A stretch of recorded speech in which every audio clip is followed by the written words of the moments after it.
આજે તો good morning નહીં, ડાયરેક્ટ સાપ મોર્નિંગ. કેમ કે આજે નીકળ્યું તો શેરીમાં સાપ, એ પણ કોબરા.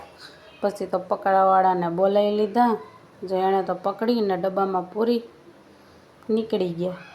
પછી તો જોઈને ઠાક્યા. પછી ઘરે એવા જોયું તો અમારા બેનભાઈ બે બારીએ રમતા હતા. એને તો રમવા દીધા શાંતિથી. પછી આપણે કરી નાખી રસોઈની તૈયારી. હાલો બનાવીએ રસોઈ. રસોઈમાં ઢોકળાના પાત્રા. જો ચણાનો લોટ, આદુની પેસ્ટ, ધાણા જીરું, મરી મસાલા, હળદર, હિંગ, ગોળનું પાણી, પાત્રા નાખી અને બનાવી નાખ્યા પાત્રા. જો બની ગયા છે પાત્રા ખાવા. હાલો તો પાત્રા ખાવા. પછી ભાઈને હુવડાવ, પણ જો એ હુવે. કોણ હે લોક? ફાઇનલી હુઈ ગયો. તો બધાને ગુડ નાઇટ, બાય બાય.